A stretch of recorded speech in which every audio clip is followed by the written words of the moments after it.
Hola, ¿qué tal? Muy buenas tardes. Bueno, ante todo, daros las gracias por estar esta tarde aquí, una tarde más, para hablar del fenómeno OVNI en una provincia como es Sevilla. Una provincia habitualmente marcada por este fenómeno que a lo largo de la historia, y no solo a raíz de todo lo que es el fenómeno OVNI en nuestra provincia, ha estado muy señalada en cuanto a la aparición de los no identificados en nuestros cielos. Fijaros que vamos a hacer, y os propongo un recorrido casi histórico, pero también por lo más importante que se ha vivido en materia OVNI en nuestra provincia. No es un fenómeno nuevo, como os comentaba. Nos tendríamos que ir al año 1494, cuando ya uno de los cronistas del rey, Diego Torres de Villarroel, comentaba cómo en la ciudad de Sevilla se pudo ver algo tan impactante como esferas en el cielo, en cuyo interior, según reza su misma crónica, había guerreros que se aparecieron en el cielo. Y a aquello se le dio casi un carácter divino, puesto que los testigos fueron aquellos que salían de la Catedral de Sevilla tras oficiarse una misa. No podía ser otra cosa que un designio divino, porque además vino acompañado de grandes vientos, vino acompañado de la caída incluso de una almena del Alcázar de Sevilla, y aquello tuvo realmente un carácter tan extraordinario que quiso el rey que fuera inscrito, que fuera grabado en esas mismas crónicas. Y a partir de ahí se quedó marcado como cosas que se ven en el cielo, que eran los títulos que en muchas ocasiones acertadamente daban e imprimían ese carácter casi único a aquellas crónicas tan importantes que al fin y al cabo han hecho que hoy Sevilla tenga la gran historia que tiene. Pero la moderna historia del fenómeno OVNI surge realmente en el año 1947, cuando un aviador estadounidense vuela sobre Monte Rainier en Estados Unidos, y estando en aquel trayecto sobre aquellas montañas, él ve una serie de objetos que parecen platos voladores, que parecen tener el movimiento de platillos en el aire. Y aquella descripción sirve a los periodistas de la época para que fueran definidos como precisamente se les conoce hoy, platillos volantes, ¿verdad? El término se haría y se acuñaría formalmente con las diferentes crónicas, con los diferentes episodios OVNI que se ven en el mundo, y a partir de ese momento adquiere el carácter de fenómeno misterioso del siglo XX. Yo os diría que incluso del siglo XXI. ¿Por qué? Porque a las alturas que estamos aún no sabemos qué son los OVNIs. Para unos son visitantes extraterrestres, quizás los más extremistas. Para otros, fenómenos atmosféricos, fenómenos celestes, los cuales provocan errores de percepción que nos llevan a catalogar, que nos llevan a etiquetar, que nos llevan a llamarlos como fenómeno OVNI, y muchos son los que se atreven a identificarlos con esas inteligencias foráneas, ajenas a nuestro planeta. Son muchas cosas las que vemos en el cielo y que realmente luego tienen un patrón perfectamente definible, que no tienen por qué identificarse precisamente con visitas del espacio exterior, ni mucho menos. Quizás la primera que vamos a encontrar en Sevilla se produce en 1935. Manuel Mora se llamaba, el dueño de un cortijo sevillano, el cual, mientras que paseaba con su caballo por sus propiedades, se encuentra con una especie de pera invertida de color metálico en medio de un sembrado, y en ese momento es cuando nuestro testigo informa que alrededor de él parecen estar revoloteando lo que parecían presencias de aspecto humanoide y que inquietaron un tanto a su montura que incluso llegó a perder el control sobre ella. Aquello en el año 1935 aún no se había producido la eclosión del fenómeno ovni, ni era conocido en la era moderna, puesto que se daría por primera vez 12 años después, como os comentaba, en los Estados Unidos. Queda como una curiosidad, como una anécdota, o quién sabe si por los desvaríos de alguien que iba un poco pasado de revoluciones a lomo de su caballo. Pero en el año 1971 se produce otro de esos hechos extraordinarios en lo que es la provincia de Sevilla. Nos tendríamos que ir a un 12 de septiembre de ese mismo año, 1971, cuando un señor, Juan, llamado, apodado el Palmareña, pues este señor, estando de guarda en una finca, en la finca Los Lunarejos, en la zona que forman lo que hoy se llama el Triángulo Magnético, que es la zona del Castillo de las Guardas, El Garrobo y Aznartoya, ahí es donde nuestro guardián, tan especial como mayor, pues el hombre comienza a sentir unos ruidos extraños en una zona cercana, en un melonar. Le llama la atención, acude a ver, armado con su escopeta, y cuando se asoma a una de las lomas, lo que se encuentra es una nave, así lo declara ante la Guardia Civil el 13 de septiembre del año 1971, un día después, y él declara que, estando en aquel melonar, ha visto cómo había posado sobre el terreno una especie de objeto, una especie de nave, y que de la nave, de repente, se ha abierto una especie de compuerta, y que de la compuerta han comenzado a surgir unos seres embutidos en un traje de color azul, de licra, ajustado, y que han empezado a merodear, explorar todo lo que es aquel melonar. Imaginaros cómo toma la noticia un diario como ABC, que se hace eco de ella. Hay quien, cuando nos escucha contar estas historias, nos preguntan si las llegamos a vivir nosotros, ¿verdad? En este caso yo ni había nacido. Pero fijaros qué curioso, porque aquellos seres reparan en la presencia de Juan, el Palmareña, y cuando Juan trata de huir, narra cómo de uno de aquellos seres surge un haz de luz que le viene a impactar en la cabeza y comienza a producirle un fuerte dolor que hace que huya de allí despavorido y que sea el motivo, la causa,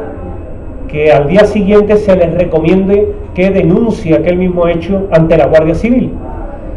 Documento, evidentemente, que os podéis imaginar, también se guarda dentro de los anales de la ufología sevillana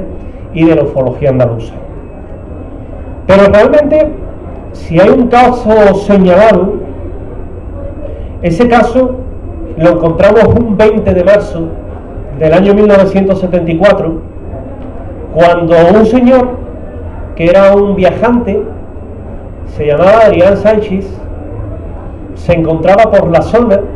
se encontraba con su automóvil un día 6, y en ese coche pues él circulaba la carretera que une el Castillo de las Guardas con Aznartoya, y tiene la sensación de haber visto por el espejo retrovisor algo metálico que no sabría definir bien quién era. Lo tilda de un reflejo, sigue con su automóvil por aquella misma carretera, pero cuando lleva transcurrido un par de minutos, ve como a la derecha hay una especie de hangar de aproximadamente unos 150 metros de largo, flotando a 5 metros sobre el suelo, ¿qué le llama profundamente la atención? Pero igual que le llama la atención, lo llena de inquietud. Y nuestro buen amigo Adrián Sánchez, como os podréis imaginar, no se iba a parar a ver qué era aquello, sino que decide pisarle un poco más a Dian 6 y tratar de llegar a la localidad más cercana. Pero claro, le quedaba aún carretera por recorrer. Y mientras que circulaba por aquel mismo lugar, viene a ocurrirle que aquel hangar, como él lo califica, aquel artefacto, se ubica justamente tras de él, y a partir de ese momento comienza una persecución frenética que le llevaría a circular a toda la velocidad que le permitía aquel vehículo, y que a medida que iba corriendo se iba dando cuenta cómo no podía librarse de aquel ovni. Hay un momento en el que de aquel objeto surgen una serie de esferas luminosas que se abren, que también parecen perseguirlo y que incluso pues hacen que nuestro asustado comerciante pierda el control, pierda los nervios y busque refugio ya no en la primera localidad que tuviera más a mano,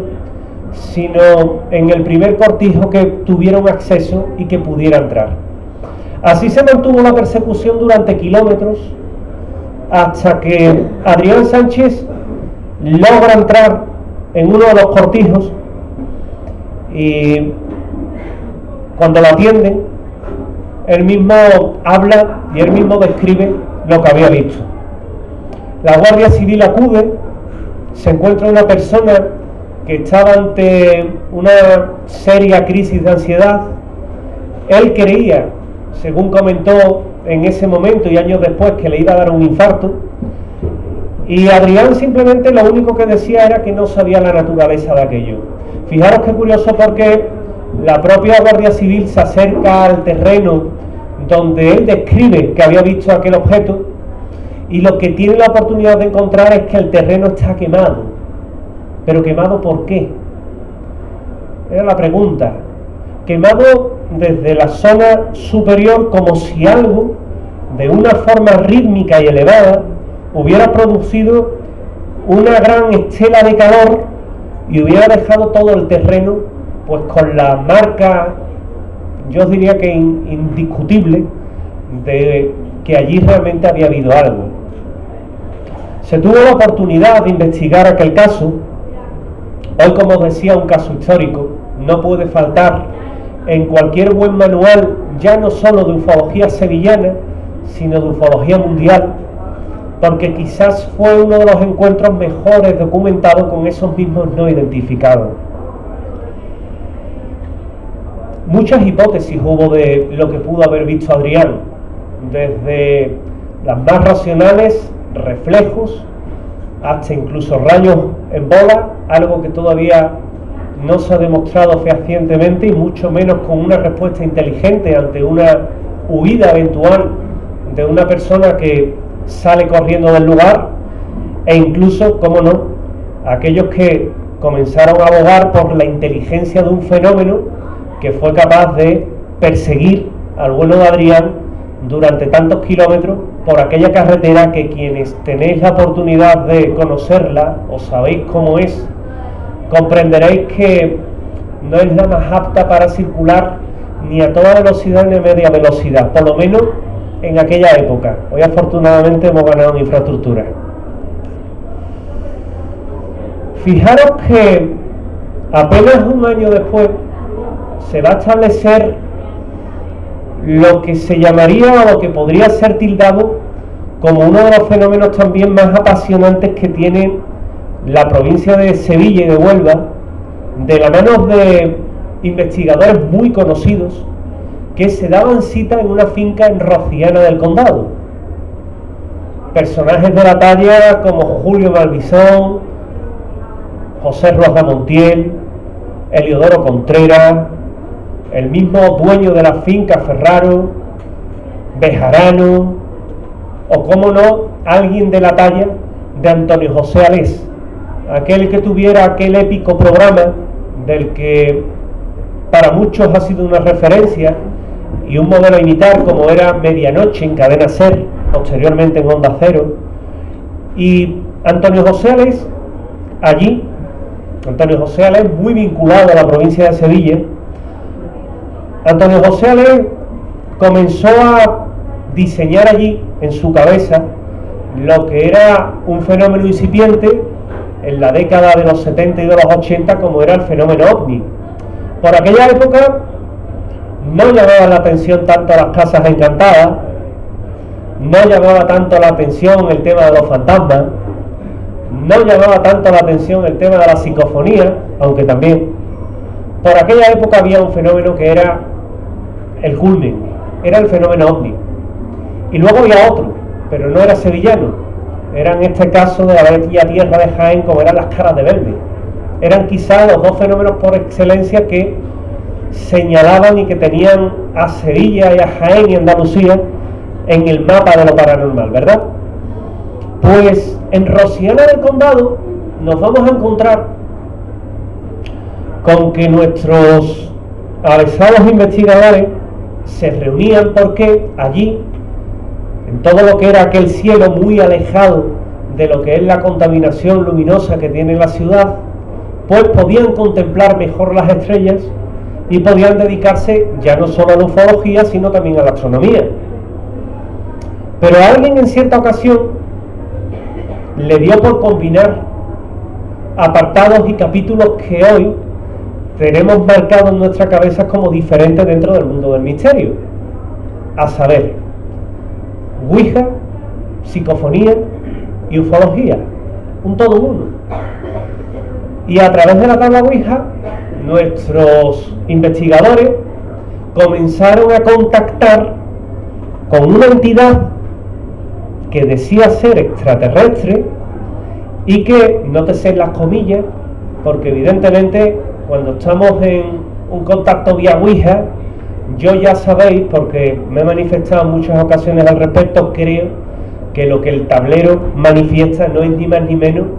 que un reflejo de nuestro subconsciente, es decir, somos nosotros quienes provocamos el mensaje. Pero oye, para gustos los colores,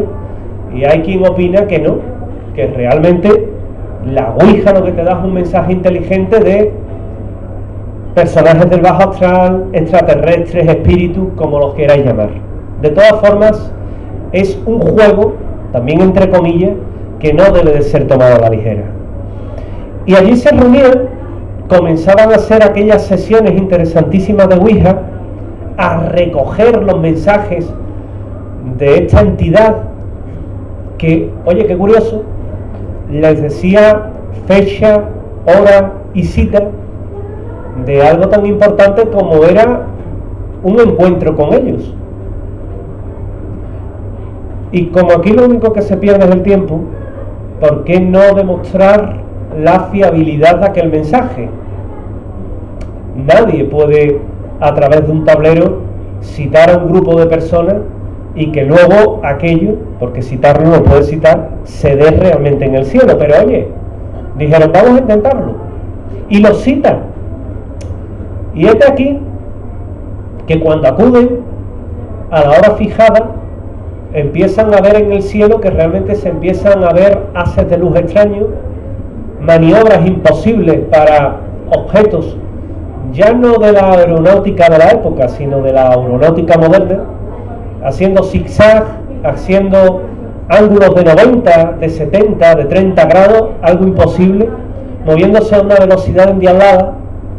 y que dejaba perplejo a personas que eran muy expertas en esas mismas cosas que contaba Diego Torres de Villarroel que se ven en el cielo. Pero fijaros además que interesante, que nos encontrábamos con todo un mando en meteorología, y digo mando porque tenía graduación militar, como era Julio Barbizón. Teníamos a todo un periodista como era Antonio José Alés, que desde luego fue él el culpable de acuñar un término que era alerta OVNI,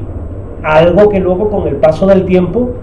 ha sido ampliamente reproducido por tantos y tantos investigadores, llámese Juan Antonio Cebrián, el bueno de Juan Antonio, llámese Miguel Blanco, llámese Iker Jiménez, es decir, todos hemos repetido ese modelo. Fijaros unas bases, e investigadores escépticos también, como era el caso de Pepe Rueja, vinculado a Fundación Anomalía, con todos los respetos hacia el pensamiento escéptico,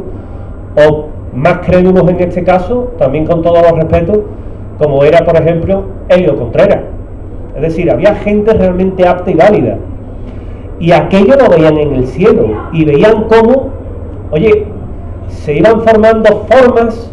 que iban fotografiando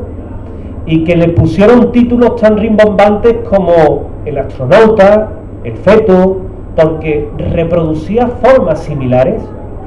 y reproducía formas similares que realmente las podemos hoy encontrar en diferentes libros de ufología que son historias ya de este fenómeno. Pero claro, hay quien quiso dar un paso más y dijo: la Ouija nos ha convocado y nos ha dado un mensaje coherente. ¿Y si a la vez grabamos como si fuera una psicofonía a ver qué sale? Y lo hicieron, y el resultado fue nuevamente positivo. Mensajes también coherentes como ya aquí o ya aquí, era lo que iba diciendo. Ya sabéis que la psicofonía hay veces que tampoco hay que buscarle mucho la coherencia a lo que pregunta, pero que iba dando mensajes que psicofónicamente tenían constancia que nadie había articulado esas mismas palabras. Por tanto, puede que como mensaje no tenga una correspondencia con esa misma quedada ufológica que habían pactado, pero sí como fenómeno psicofónico es válido. Y nuevamente se produce una cita a la que acuden nuestros investigadores, y se produce una foto que hoy es también historia viva de la ufología andaluza, la foto del mal llamado Condesito, porque el Condesito no es el que sale fotografiado, el Condesito, como os comentaba, es la finca realmente, y lo que aparece allí es una imagen de algo que se asemeja mucho a una cara, a una silueta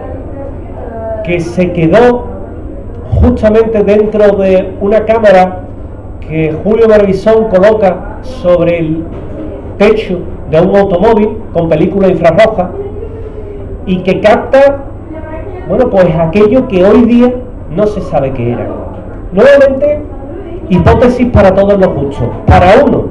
el propio Julio Barbizón, que se asomó, y aquello, al hacer la foto en exposición, dejaba plasmada su propia cara de una forma difusa. Para otros, un invitado inesperado que se coló en aquella cita ufológica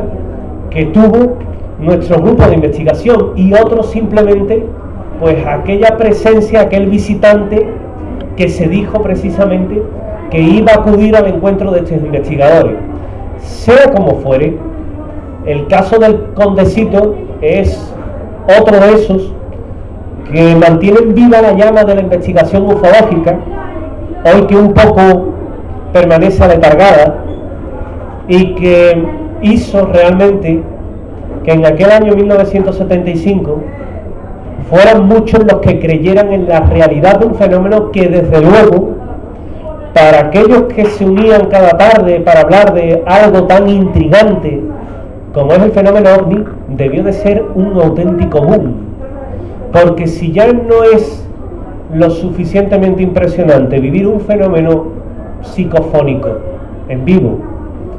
un fenómeno de contacto Ouija en vivo, si a todo ello lo mezclas con el fenómeno OVNI y con quizás una de las fotos más raras que se han realizado en un encuentro OVNI, si eso no es para impresionar,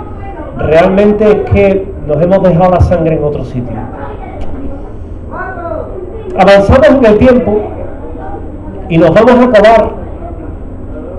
en el año 1976, 28 de enero de 1976. Otra época, otra fecha de esas para enmarcar, porque se iba a producir algo que no iba a tener precedentes prácticamente en la historia de la ufología mundial. el juzgado número 6 de instrucción de Sevilla, en el Prado de San Sebastián, iba a dar entrada a una denuncia cursada por el Hospital de San Lázaro, por la cual se informaba al juez de guardia que había habido una agresión de unos extraterrestres a un señor que se llamaba Miguel Fernández Carrasco. Ahí queda eso. Inmediatamente que se sabe esta información, de nuevo el diario ABC, que sabéis que es poco dado a publicar noticias de este tipo, ahora, ayer y mañana, es decir, son poco dados a publicar historias de este tipo, pues se apresuró, de la mano de Benigno González, uno de los grandes periodistas de Sevilla y que concedió mucha importancia a este tipo de fenómenos, pues publicó la noticia: los ovnis entran en el juzgado de Sevilla. El titular era un tanto sensacionalista, pero comparado con lo que hoy leemos en la prensa, es hasta pasable. Fijaros que Miguel Fernández Carrasco era un señor que se dirigía desde Benacazón y venía a ver a su novia. Hasta ahí bien. Él venía contento, y cuando llega a un punto determinado de ese trayecto rural, de ese camino rural que unía las dos localidades, ve una cosa brillante en el cielo. Y bueno, como por aquel entonces tampoco teníamos internet a la mano, tampoco puede decir que es la bola de fuego del otro día de Albacete, sino que directamente dijo: anda, mira qué curioso, y siguió caminando. 5 minutos más tarde, en medio de una carbonera, se encuentra que hay lo que él llama una cabina luminosa posada sobre 3 patas en medio del campo.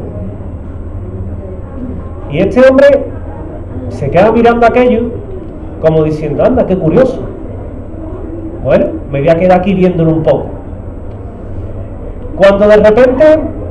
él ve que algo surge de aquello, le entra el pánico y sale corriendo. Y aquella cabina luminosa, hay unos croquis impresionantes que podéis ver de este caso, se eleva, comienza a perseguirlo, ya nuestro testigo iba a la carrera,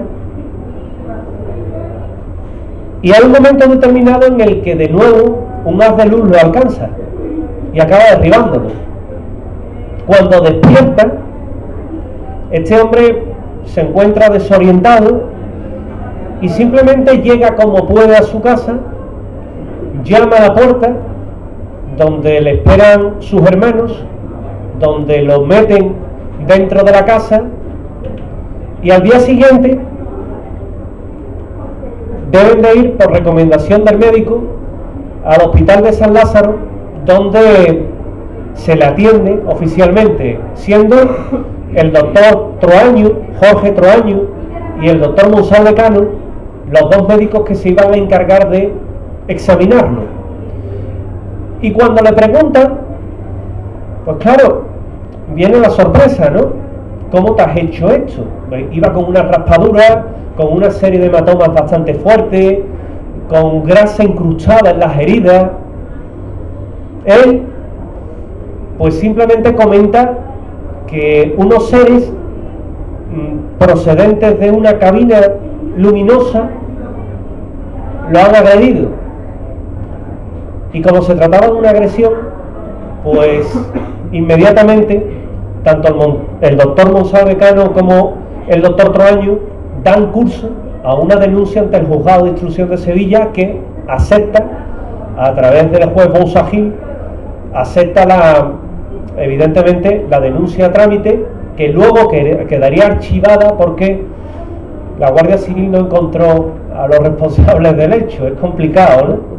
Esto siempre hay que tomarlo con un poco de humor, pero es complicado. No obstante, Fijaros que años después, trabajando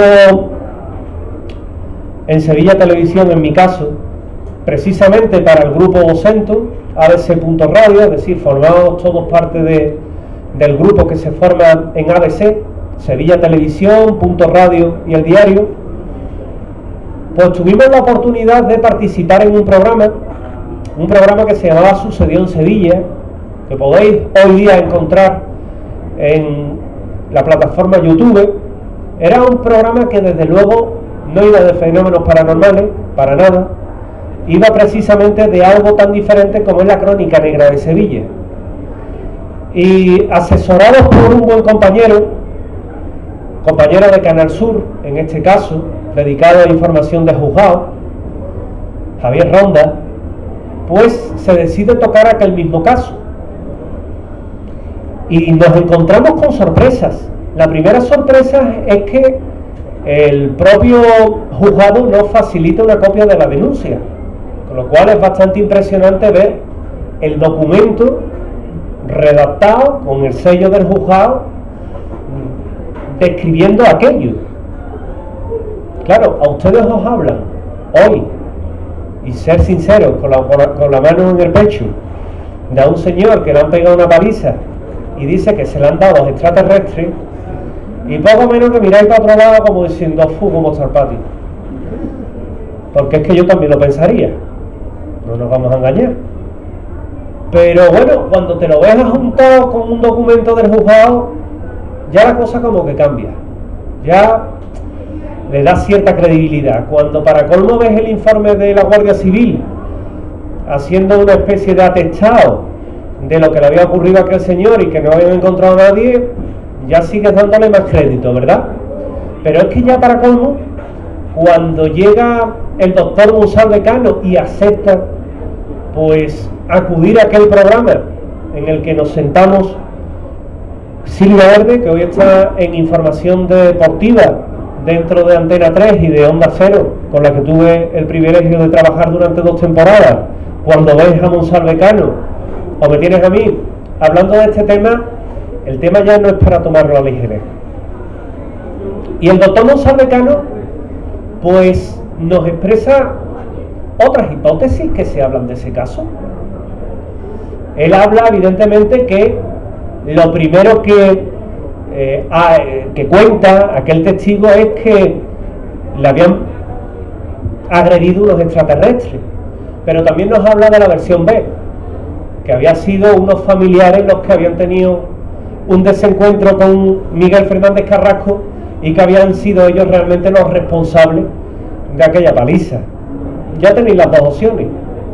la paranormal y la mundana. Ahora ya es cuestión, diréis, de preguntarle al propio interesado, Miguel Fernández Carrasco. Miguel Fernández Carrasco falleció, y no hace demasiado tiempo, o bueno, hace unos años, pero hoy el tiempo es un suspiro. Y Miguel Fernández Carrasco, lo que sí es verdad, es que a raíz de aquel incidente no quiso volver a hacer declaraciones de ese hecho y que aparentaba una edad bastante más elevada de la que tenía, una edad que para muchos fue consecuencia del estrés que sufrió como producto de aquella experiencia tan traumática que realmente tuvo.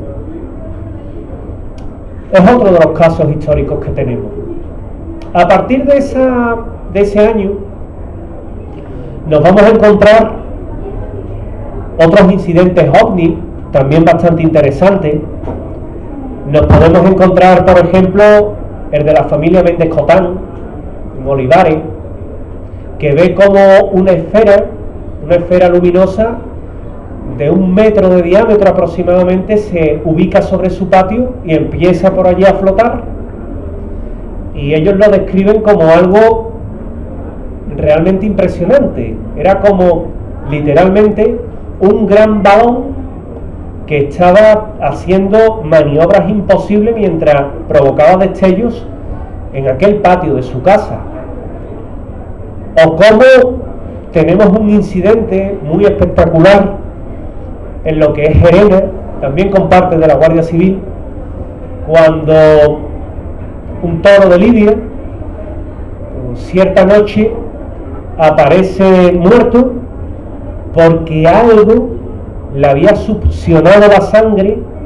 a través de un pequeño agujerito pequeño, y se relaciona por primera vez con un fenómeno que ya entra dentro de la criptozoología o dentro del mito ufológico, como es el del chupacabra. A mí el nombre me hace mucha gracia, el chupacabra, pero bueno. La cosa es que semanas después, en Escacena del Campo, aparecen 150 reses, 150 ovejas muertas con las mismas características, es decir, muertas desangradas, sin rastro de sangre, porque algo en una noche se le había succionado. Informes de la Guardia Civil en la mano. Y seguimos caminando por la historia del fenómeno OVNI en el siglo XX, y nos vamos a ir a un punto en el que seguramente todos acordaréis. Año 1998. Presa de Boriden a Pirsa, la famosa presa que sufriría una rotura y se produciría ese vaciado sobre todo el entorno protegido de Doña Ana y provoca un desastre natural. Pues bien, aquella misma noche, como también se puede leer en prensa y en revistas especializadas, sobre aquella misma balsa de residuos tóxicos, lo que se pueden ver son luces extrañas que son descritas por testigos identificados y que hablaban de algo tan interesante, de algo tan importante como maniobras imposibles en los cielos sevillanos que ocasionaban, que originaban pues el estupor de aquellas personas que circulaban con sus vehículos por la zona y tenían acceso a ver todo lo que era el entorno donde se encontraba la balsa. Y justamente aquella noche, la noche que se denuncia aquel extraño incidente óptico en el que se ve ese extraño objeto volador no identificado, pues lo que podemos ver es ni más ni menos que se produce la rotura de esa presa y todo lo que llegó detrás. El entorno del Aljarafe, que es quizás, Sevilla tiene dos zonas muy activas. La primera zona es la cornisa del Aljarafe, siempre ha tenido fama, y la segunda zona es la Sierra Norte de Sevilla. Curiosamente, hipótesis al margen,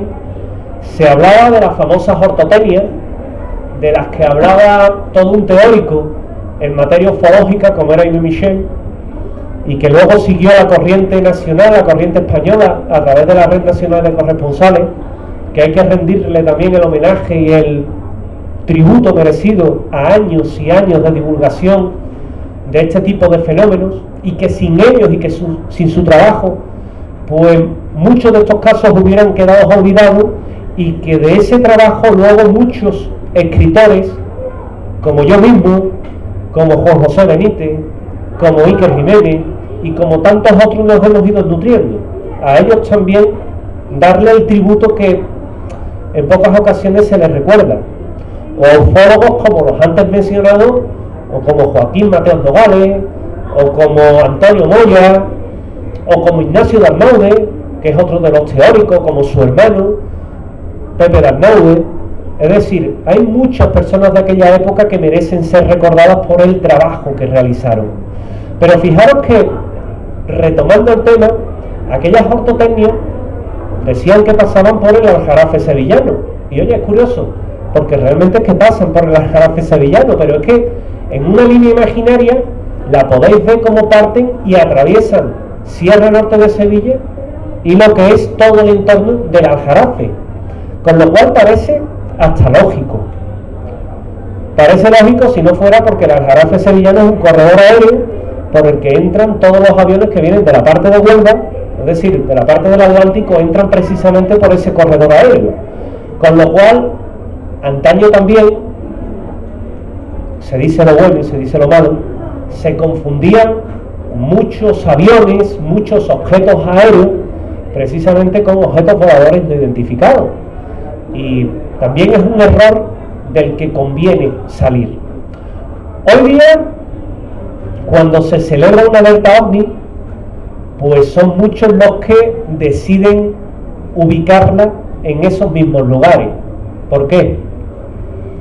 Primero porque estamos en un entorno, yo diría que pródigo en todo lo que son avistamientos, pero segundo y más importante es que está alejado de toda la contaminación luminosa. Alertas OVNI, por ejemplo, como las que se celebran en Gerena, en la Torre Mocha, o la que se celebró en Sevilla, en el entorno de Olivares, pues huían precisamente de esa contaminación. Y en esos mismos lugares, pues hay que tener cuidado con lo que se ve en el cielo. Se puede tildar de OVNI, y que efectivamente son OVNIs al entendimiento de la persona que por desconocimiento no sabe lo que están viendo, pero que realmente luego no lo son. Desde satélites que pueden volar desde a grupos de 1, grupos de 2, o satélites espías del tipo NOS que vuelan a grupos de A3, desde la propia estación internacional, que con la debida posición de los paneles que suministran de energía a la misma, pueden provocar un auténtico punto luminoso en el cielo que nos puede dejar perplejos. Hasta, ¿por qué no?, los últimos globos chinos, las cometas chinas, que sabéis que se lanzan en celebraciones, en cumpleaños, en bodas, en bautizos, en entierros, en todo lo que ya últimamente, en todo lo que se pone por medio,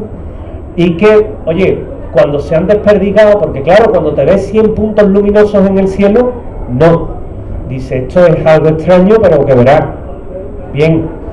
pero cuando ya quedan desperdigados, se van apagando y solo ve 1 o 2 en el cielo que van haciendo tonterías, es decir, van haciendo movimientos, y te da la impresión de que hacen ángulos abiertos, ángulos de cerrados, ángulos a 30 grados, ángulos a 70 grados, claro, ahí sí te impresiona, pero que realmente tienen una correspondencia. A los ojos del profano son ovnis, evidentemente, objeto volador no identificado. Es la investigación la que debe de determinar que realmente aquello no es de un origen misterioso, y sí de un origen terreno, que al fin y al cabo es de lo que se trata. Otras zonas también interesantes es la de el entorno de Constantina, las Navas de la Concepción y Casalla de la Sierra.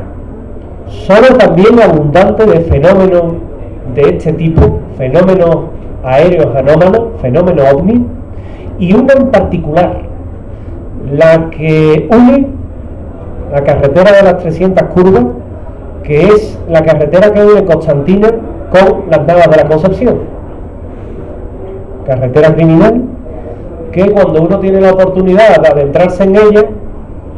si no es de estómago duro, que se prepare, porque la verdad es que es tortuosa. Allí en esa carretera nos vamos a encontrar con el EVA-3, y muchos diréis aquello de ¿qué es el EVA-3? El EVA-3 es la estación de vigilancia aérea de la región militar sur, es decir, el radar militar que tenemos acá. En esa misma carretera es donde los propios militares, ahí en nada, han cursado informes, partes de intervención, por objetos luminosos que se ven en el cielo, que han provocado scramble. Scramble es la salida nocturna de cazas interceptores de la base aérea de Morón de la Frontera, en busca de ecos que no atendían a ninguna explicación del control de vuelo, y que podían hacer o podían correr el riesgo de provocar un serio incidente a nivel de navegación aérea comercial en la provincia de Sevilla. Y cuando los aviones han salido en misión, cuando se han producido ese scramble, lo único que se han encontrado es que ven un punto luminoso en el cielo, pero no se sabe lo que es, con lo que técnicamente, oficialmente, es un objeto volador no identificado. Pero es que hay más, que es que en esta misma carretera se ha descrito también lo que se ha denominado como seres de luz, seres luminosos que se pasean por ella. Quienes conocéis la carretera y a quien no os la describo, carretera angosta, con entradas o salidas a cortijos a mano derecha y a mano izquierda. Te vas entrando y tienes los accesos a los diferentes cortijos, y allí mismo lo que te vas a encontrar es que de buenas a primeras, cruzando la carretera, como de hecho se ha descrito, pues hay un señor luminoso, por llamarlo de alguna forma, y tú te preguntas, ¿y eso qué es? Yo a estas alturas no lo sé. O como en el Cerro del Hierro, una extracción minera que se hizo famosa también porque allá el programa de televisión Flashback de Canal Sur acudió para otra serie de experiencias paranormales, y estuvieron realizando también un programa de marcado contenido extraño, y también tuvieron encuentros y desencuentros tanto con luces como con seres de luz. Si os fijáis, son fenómenos todos que van relacionados. No solo es fenómeno ovni, es fenómeno de contacto. Contacto en la primera fase, segunda fase, tercera fase, que es la más cercana, y la última que queda es la cuarta fase, que es la llamada visitantes de dormitorio, que es cuando los tenemos en casa. No confundir ese tipo de experiencia con aquella que es la de la parálisis del sueño,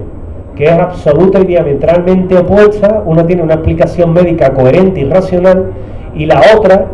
cuando ves algo que hay en tu habitación y estás despierto, no es una parálisis del sueño, pues ya comienza lo que se llama la de visitantes de dormitorio que han sufrido sevillanos de la capital o de diferentes entornos y puntos de la provincia de Sevilla. Fijaros que le hemos dado un repaso amplio a todo lo que es el fenómeno ovni en Sevilla, pero que son solo pinceladas, retazos de lo que a lo largo de décadas, de siglos casi de historia, hablamos en materia ufológica, y que no es suficiente para definir, para resumir, para describir la importancia que tuvo el fenómeno ovni en una época en la que Sevilla, de alguna u otra forma, fue un referente en materia ovni. Hoy lo es en cuanto a investigación paranormal, hoy lo es incluso en personajes que divulgan y en personas que divulgan todo lo que de misterioso tiene nuestra provincia, pero que siempre ha tenido un contenido alto en cuanto al fenómeno ovni. Por eso, aunque es un fenómeno que no está de moda hoy día, es un fenómeno que ha dejado de tener o de estar de moda, sí es conveniente que tengamos siempre en la retina, porque yo diría que los más puristas, los que nos gusta el misterio, sabemos que más tarde o más temprano ese fenómeno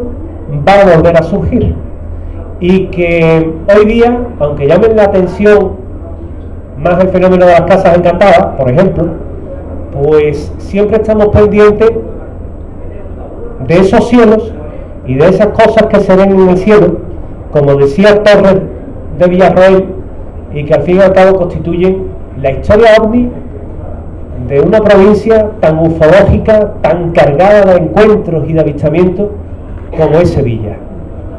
Por mi parte, agradeceros vuestra presencia hoy aquí, y espero que en adelante tratéis con cariño un fenómeno que necesita de toda nuestra atención. Muchísimas gracias.